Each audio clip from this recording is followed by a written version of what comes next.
All right. So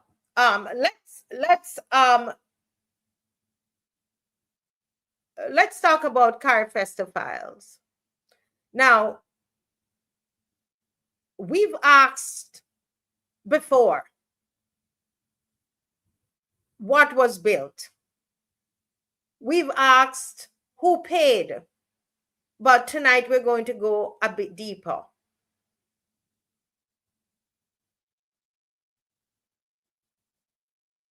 Right? Tonight we are going to go a little deeper into the Carifesta file. Right? Just trying to find my place here. Have you liked and shared? Anybody? Everybody, please do that as quickly as possible.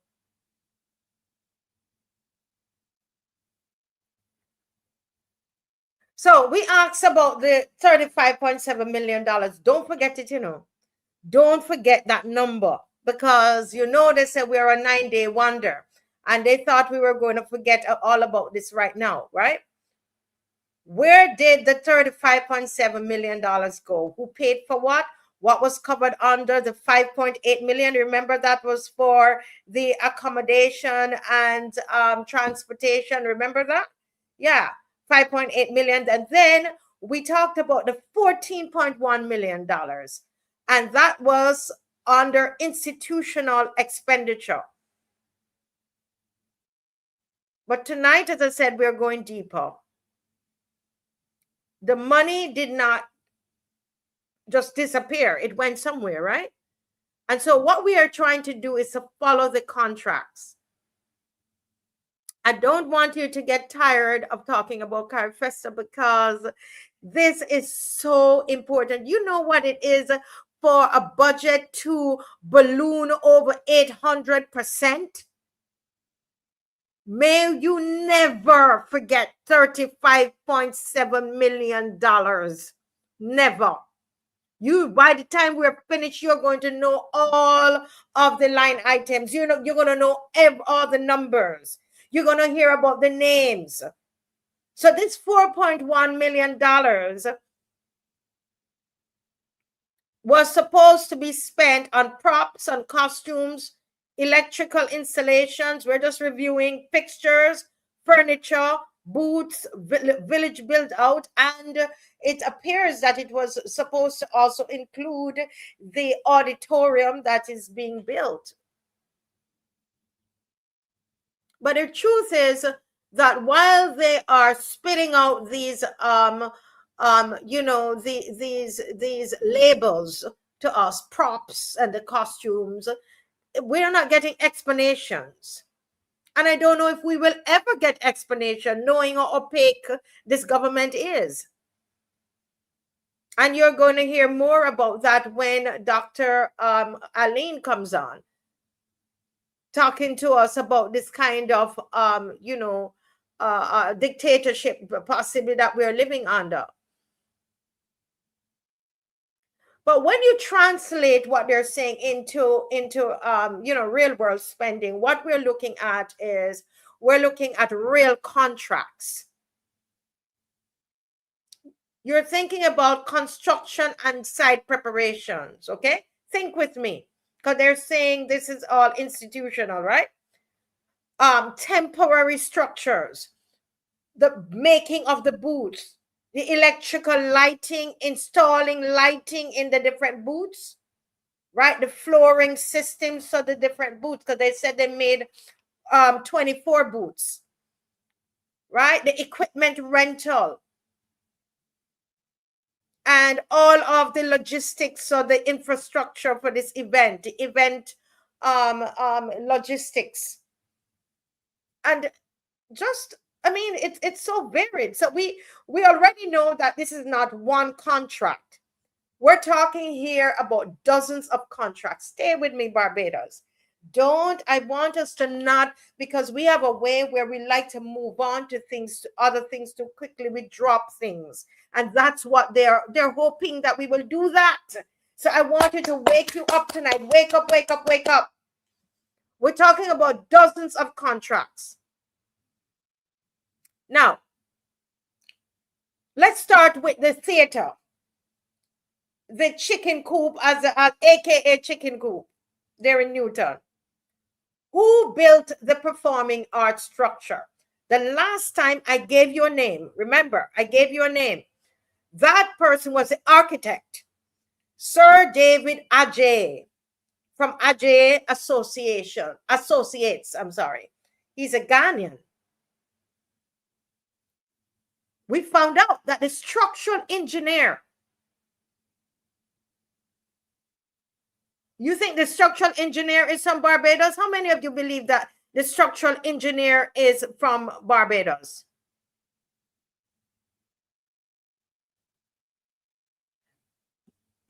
No, not from Barbados. So the architect is not from Barbados. The structural engineer is not from Barbados. But remember, $14.1 million, right, was spent. Of your taxpayer money was spent, whether they borrow it or whatever, you have got to pay for it, or your children. This structural engineer or slash the timber contractor, it's called Structure Craft, and they're from Canada. Canada. When you're talking to people, let them know you know what is going on. It's not hearsay, because you can go and you can research it for yourself.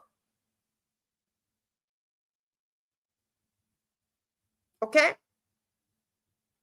And then you have the general contractor, Empire. I have not yet found out who is Empire. If you are out there, if you can help me find that out, I would be very, very grateful. That full identity of that company is still unclear. Can anybody out there know who is Empire?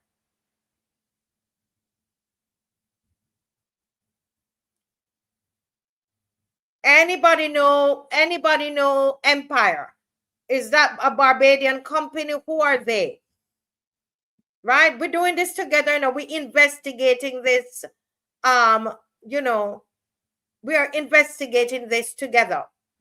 Now, guess who is a client? Remember that this has been done under the Ministry of Culture, right? Guess who is a client, folks? So when we did all the search, who is a client here? Who is a client that is engaging these contractors? Not the Ministry of Culture. Not the Ministry of Culture. The Barbados Investment Inc.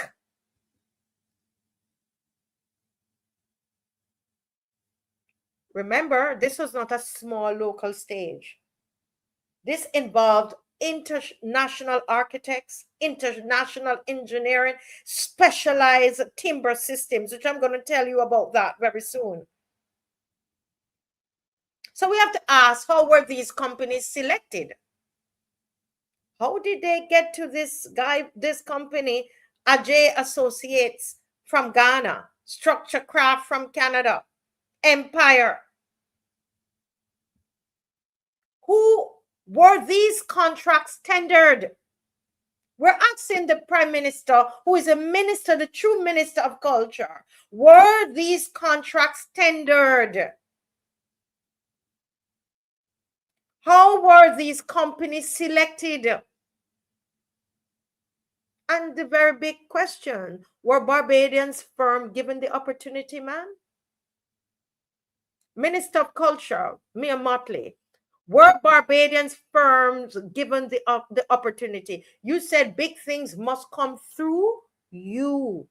So we're talking to you. We're moving all of those people out the way, and we're speaking directly to the Prime Minister of Barbados. If $14.1 million was spent, who got the contracts and how did they get them? But let's talk about the village, okay, and the booths. So remember, Waterford Village, right there, right near the Combermere School. They said it's a 45,000 square foot cultural hub, right? And they had hundreds of booths, Grand Market, Caribbean Eat Street, and all of that. All right. And when they were finished decorating this tent, because it's a tent, it's a glorified tent with tiles on the floor. It was very beautiful temporarily until the tiles started to come up off the ground. And when the vendors started to call me and complain that rain was wetting them, well, they would have to be wet by the rain. It's a tent. And we've already established there's no permanent stage there. There's no permanent seating at this cultural hub that they are boasting about. No fixed lighting is there. And equipment must be brought in. Flooring already deteriorating. We've done that already. We understand clearly. And we want Barbados to understand clearly that this is not a finished facility. It's a temporary shell that they are calling this asset that is left. Let's hope we don't have a hurricane this season. Now, these boots, that's part of this $14.1 million. According to what we see online, based on what's put out by the National Cultural Foundation, there were 24 food booths that were created. Okay? And they did some other vendor, and then they did hundreds of vendor booths. The question is, were these built or rented? You know, NCF and all those people that were part of the operation. Carol Roberts, you were the festival director or organizer or producer. Were these built or rented? And when the festival is over, were they dismantled? Where are they now?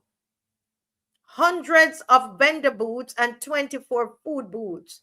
Wouldn't you like to know where these are and if it's something that can be repurposed? Because if millions were spent on booths, where are the assets? Where are the assets?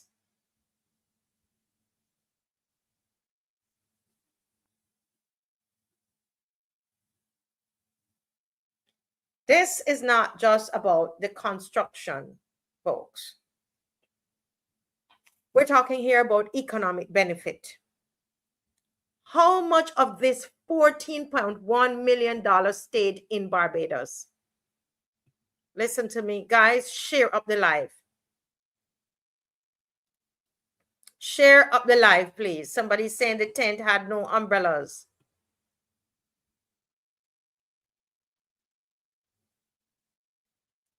Folks, I wanted to share, and don't go to sleep on me, please, saying that, oh, we talk about Carifesta already. No, do not give up on this. This is very unusual, what has happened here, and we're not letting it go.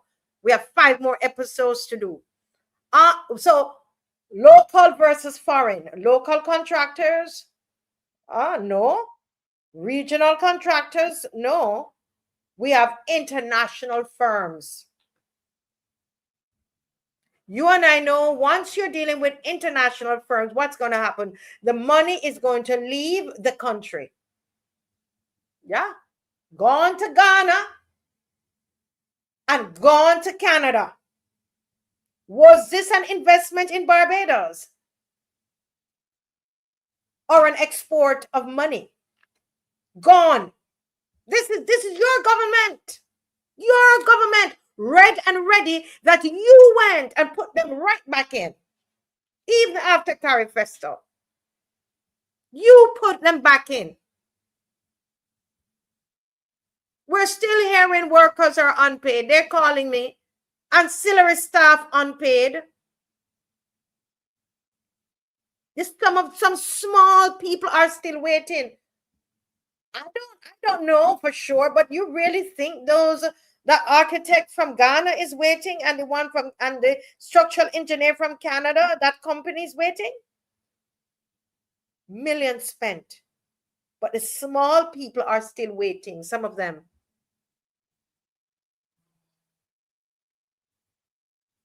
The question now is simple. Were contracts tendered? Were there direct awards? Somebody knows somebody and whisper in somebody's ear and somebody got a cut of something?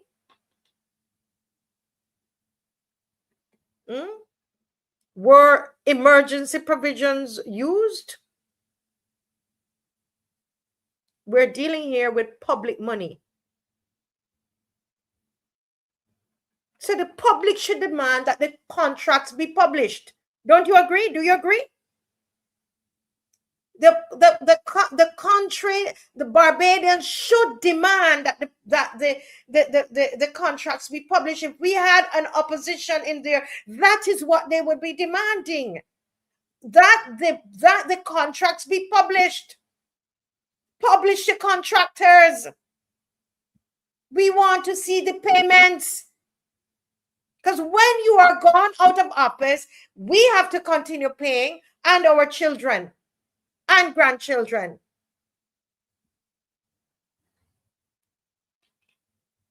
Because this is not just about structures, you know, it's about systems. It's about access. It is about who gets opportunity in this island, who gets paid. And over and over and over again, we're seeing that the little man, the small man, whatever you call them, we get the raw end of the deal. $14.1 million did not disappear. It went somewhere.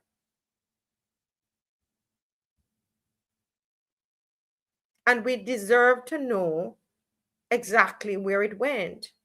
Now, I will remind you of these international companies that the Agitate associates. It's being alleged based on what is on the internet, and someone else can bring some information to tell me that this has been resolved. But the Ghana National Cathedral Project, remember I told you that they were the ones contracted to do that project. Okay, and up until 2023, there are been allegations, about that project, that it's delayed, that there are lots of delays, cost escalation, and a lot of public scrutiny over the spending and governance of that, on that particular project in Ghana. People are concerned about the project progress, and I guarantee you, not necessarily because of them, but I guarantee you there is going to be a real issue with that project there in Newton. There is going to be a cost escalation. They're going to come for more money for it.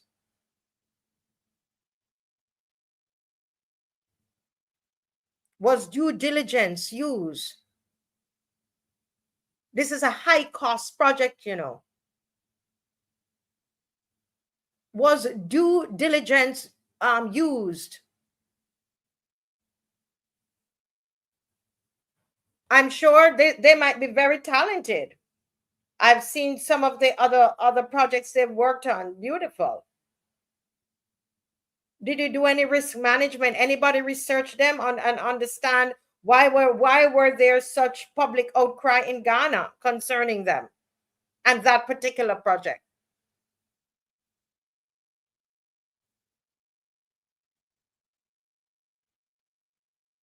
And why is it that we needed to get a timber engineer from Canada?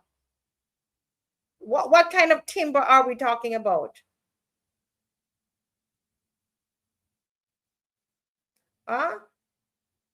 So apparently, let me give you this little piece here before we close. We close this segment. I found out that the timber that is being used is called glulam. I hope I'm using this, is glued laminated timber, right? So this particular company, they engineer mass timber, such as something called glue lam, right? Glued laminated timber, or cross laminated timber, which is CLT. But the question is, why did we have to use this kind of rare, or this rare kind of timber that you have to get? It has to be, you have to go to specialized and suppliers for. I'm wondering why did we? Why was that necessary? I don't know. Somebody need to tell me. Because one of the things that I found out about this, using this kind of timber, is that because it is specialized and you have limited suppliers of this kind of timber, one of the things I found out is that the lead times can be long, in terms of months, in order to get that particular type of timber, the material availability. When you have chosen to use this type of, you're dealing with supply, right? Because it's something that is manufactured overseas. And therefore, if you have an issue with supply, what is going to happen? The whole project could stall. And I am telling you, watch what you're going to see happen up there in Newton. And the truth about it is that kind of material is typically, and we have to say typically, because we don't have the information. They need to release it. We want to see the numbers, but typically it's more expensive upfront than the conventional concrete and steel. Okay.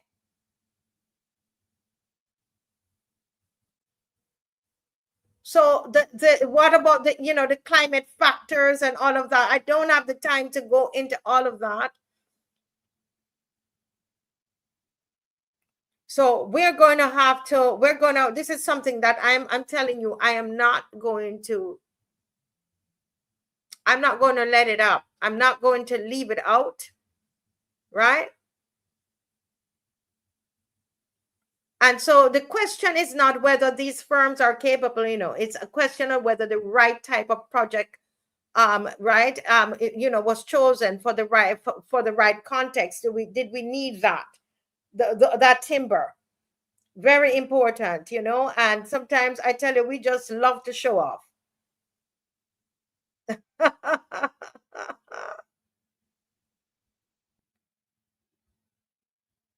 We love to show off, right? And so once again, will we see the delays like what happened in Ghana? Escalating costs, the audit concerns. It's not about the talent, right? And the question is, why didn't we couldn't we not have used local people for this?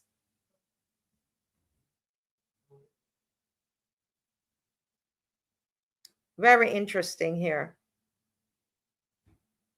Somebody says here, this looks like something that a hurricane going to carry away. You want to see your part of this, because this make up part of the $14.1 million going to just blow away. Yeah.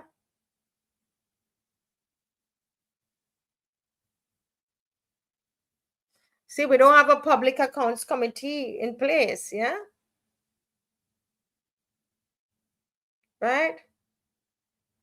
So the thing is this, we're not going to let up on this. They would like for us to forget about it, but we're not. Now, I have to stop here tonight. If you have any information out there about the construction of that theater, the village, any kind of construction, please, message me. Any information you have, any information you believe I need to know about Carifesta and the spending of the money, all the 35.7 million, I am asking you, please, we want to do this together as a team. We want to do it together. All right. So I need you to help me out with it, because you know they're everybody's tight-lipped. So if you find out a little something, I will not I will not expose you. All right. I'm not going to expose you. But we want to know, the public want to know.